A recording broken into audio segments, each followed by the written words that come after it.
Good morning. Welcome to Civil War class. Go ahead and open your lesson titled The Gettysburg Address. Our objective for this lesson is to summarize the events leading up to the Gettysburg Address. Look at your vocabulary words. To declare something to be holy is consecrate. To make something holy is hallow. A moral or ethical standard is a principle. A period of 20 years is a score. 70 years ago, our fathers brought forth on this continent a new nation, conceived in liberty and dedicated to the proposition that all men are created equal. Every once in a while, you may hear a person say something utterly profound. You stand back and think, wow, I wish I'd have thought of that. Maybe you wonder how in the world they came up with something so amazing. Great thoughts often come out of the turmoil of life. They are spoken by men and women who have lived through dark challenges. A self-educated man who rose from obscurity to become president is a case in point. Abraham Lincoln was living in the nightmare of the Civil War. It was difficult to comprehend the stress and pressure of his job, yet in the midst of chaos, he spoke words born out of adversity. At least 4 of his short speeches are immortalized forever. Simple yet profound, elegant yet down to earth. In today's lesson, you'll learn a little of the history behind one of the great American speeches, the Gettysburg Address. Okay, go ahead and write your date in your notes. You're going to need a lot of room today, so you might need to get a new sheet of paper.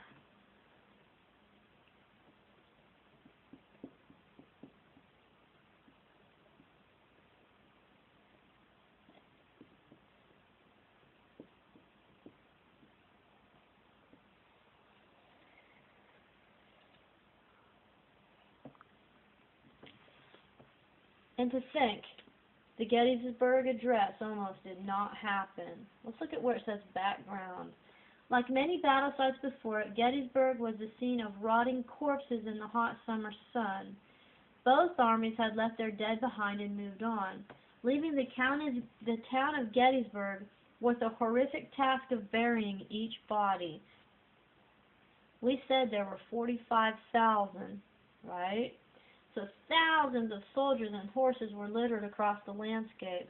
The citizens decided to build a cemetery and ask for donations to bury those killed in battle. One of them, David Wills, wrote to the governor of Pennsylvania asking for money to fund a national cemetery. 17 acres of land were purchased, and the cemetery was born. Okay, so they left thousands of bodies.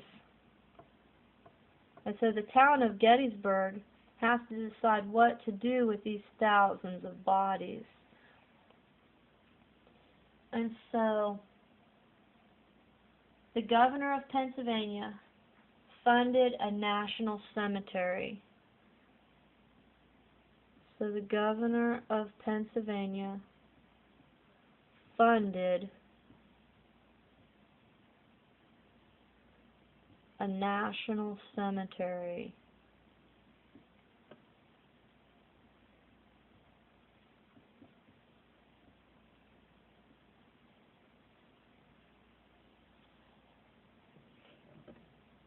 Over the course of the next few months, the people of Gettysburg went about the task of giving each American hero, North and South, a proper burial. A time was set to officially dedicate the cemetery, and a committee was formed to plan the dedication. The committee decided to invite a man by the name of Edward Everett to speak. He had served in a number of public capacities, including both houses of Congress and a governorship. At the time, he happened to be president of Harvard University. The dedication was set for November 19, 1863. Then it was decided at the last moment to invite President Abraham Lincoln. His speech would follow that of Everett and be used to set apart the grounds around the cemetery. In essence, this meant that the land was to be used for the cemetery and nothing else. Since he had so much going on as president, his role was purely secondary to Everett's speech. Lincoln graciously accepted the invitation. Lincoln arrived the day before the ceremony and finished writing his speech. The following morning he made his way to the cemetery for the dedication. More than 12,000 people attended the ceremony, including several Northern governors. After a couple of songs and a prayer, Everett rose to speak. As it turned out, he spoke for 2 hours. Even then, little is remembered of his 13,000-word speech. Okay, so they had a ceremony.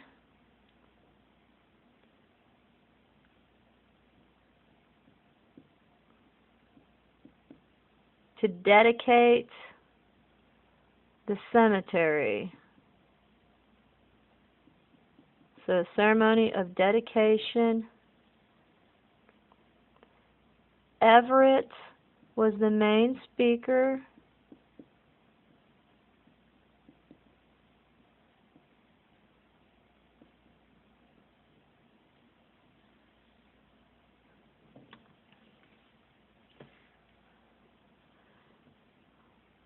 Lincoln spoke after him.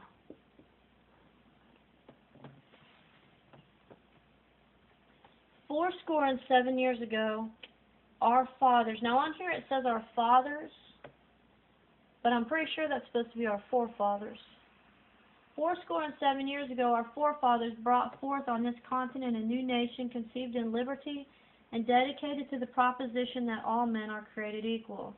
Now we are engaged in a great civil war, testing whether that nation or any nation so conceived and so dedicated can long endure.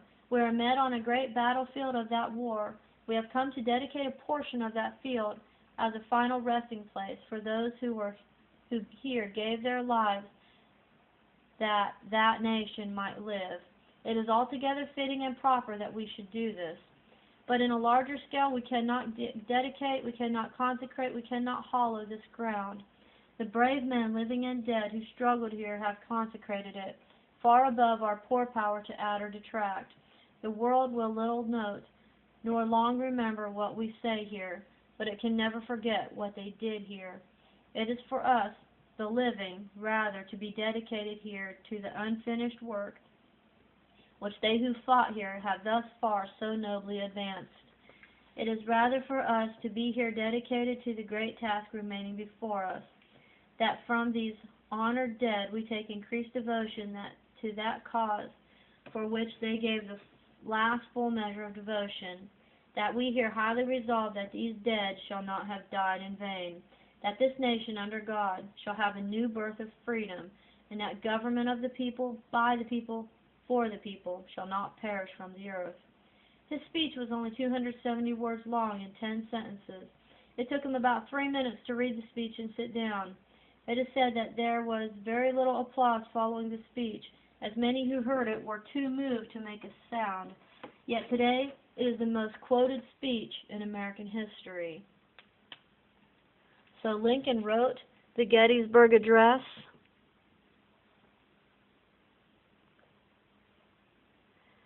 It is the most quoted speech.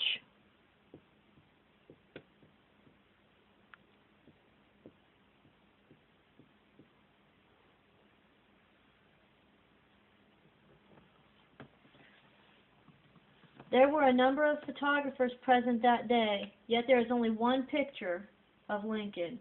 It was common practice to photograph people as they were giving speeches, but it took a while to set up the equipment. It is thought that because Lincoln's speech was so short, no photographer had the time to get his camera set up.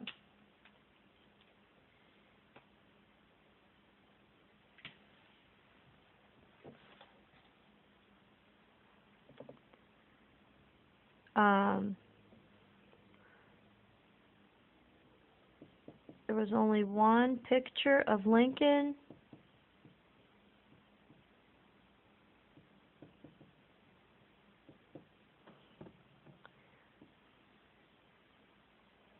That was because the speech was so short they didn't have time to set the camera up. What it meant to America. Lincoln's elegant choice of words spoke of the great sacrifices men and women who had made Okay. Lincoln's elegant choice of words spoke of the great sacrifice men and women had made for the cause of freedom. He first referred to the founders and the idea that America was conceived in liberty. He then spoke about those who had died on that and other battlefields. He said it was the responsibility of the living to see that their sacrifice was not made in vain. The last part was a challenge to uphold the rights of all the people to be free. Interestingly enough, copies of Address. Interestingly enough, there are 5 copies of the Gettysburg Address, and only 2 of them were written before the speech was spoken. The first 2 copies were given to men working for Lincoln. It is believed that one of them is the copy used by the President when he gave his address. It was written half in pencil and half in ink, and folded as though it had been in his coat pocket. Even then, some of the words he spoke that day are not on this copy. Either he added the words as he gave the speech, or it is one of the final drafts. No one knows for sure.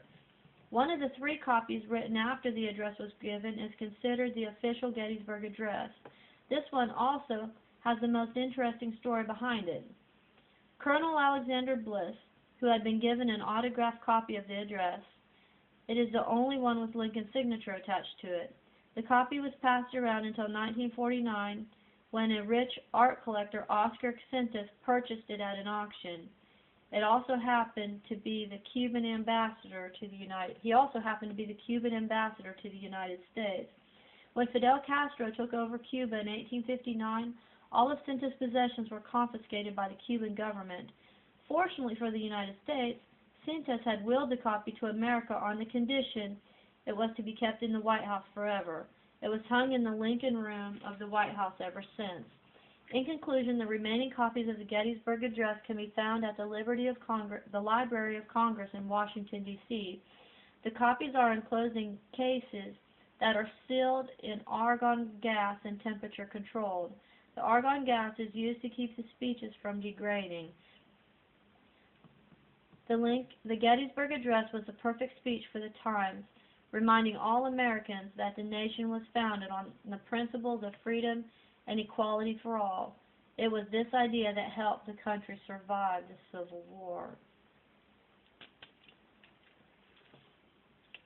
Okay, it says there's 5 copies of the Gettysburg Address.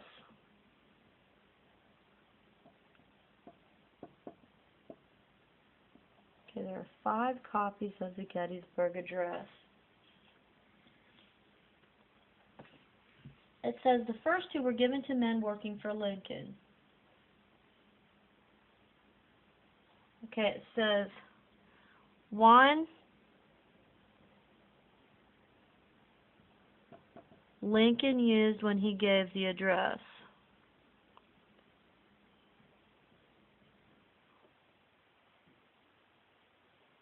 Okay, it says given to men working for Lincoln.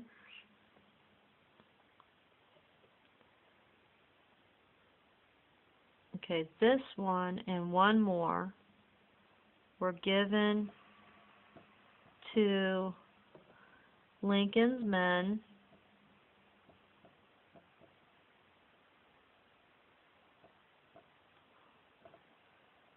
Okay, so 2 were given to Lincoln's men. One was the one that Lincoln used when he gave the address. Okay.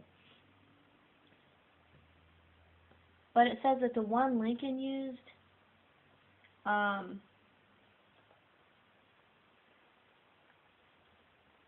some of the words that he said in the speech were not on that copy.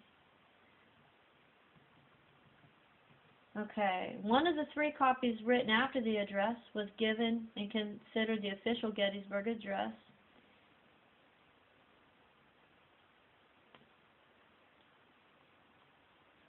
Okay, so I'll put it like this. One was purchased at a did it say a yard sale? It says an auction, right? Okay. One was purchased at a I keep saying yard sale, it's auction. Purchased at an auction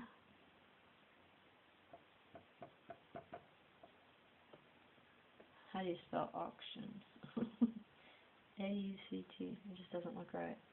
One was purchased at an auction.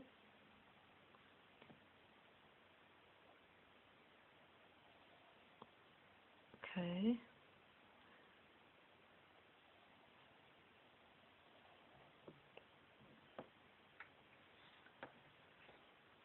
And this is the one with Lincoln's signature on it. This is the only one that Lincoln signed. So this one has Lincoln's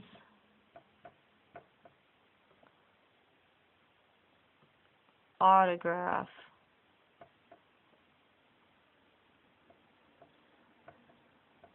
The one that was purchased at the auction is the only one that has his autograph.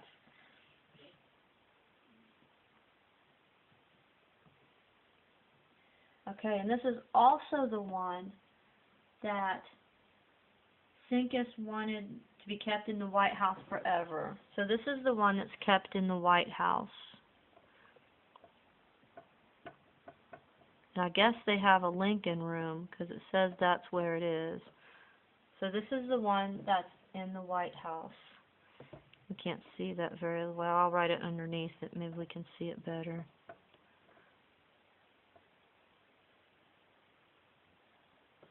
Okay, that's the one that's kept in the White House.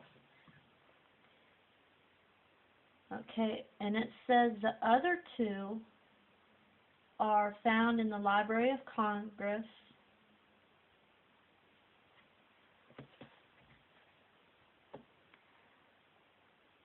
Okay, so the other two are in the Library of Congress.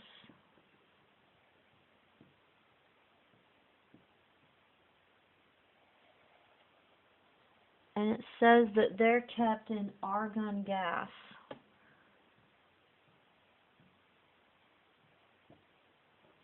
And this gas keeps them from deteriorating. Okay, so let's whoa. Now that's interesting. Look at the blue box. Oscar Sincus. Now he's the one that bought this Gettysburg Address at the auction, okay? Maybe I should have put that. Sincus. He's the one that bought it at the auction. Oscar Sincus. After his death in 1957, the Sincus Foundation was begun to award fellowships to aspiring Cuban artists living outside Cuba. Awards were given in music, literature, and architecture, among other things.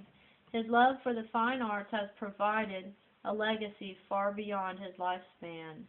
Okay, let's review. Before completing the problem set, make sure you understand the main points of the lesson. After the Battle of Gettysburg, the townspeople were responsible for burying the dead. It was decided to make the scene a national cemetery.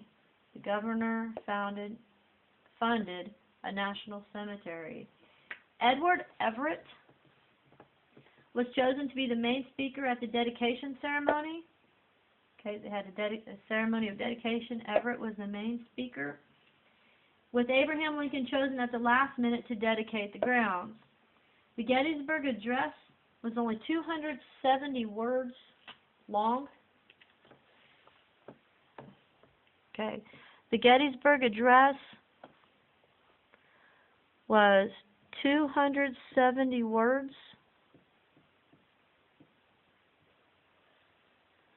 And it lasted about 3 minutes. Remember, Everett spoke for over 2 hours. The Gettysburg Address was only 270 words long, and it took 3 minutes to deliver. It is the most quoted speech in American history. There are 5 known copies of the Gettysburg Address. Only 2 which were written before it was given. The official one, the Bliss copy, hangs in the Lincoln Room of the White House. It's called the official one because this was the one that's signed. It was given to the United States as a gift by a wealthy Cuban, Oscar Sincus, who had purchased the copy at an auction in 1949. The other copies can be found at the Library of Congress in Washington, D.C. So when it says the other copies, I don't know if that means that these two are at the Library of Congress as well.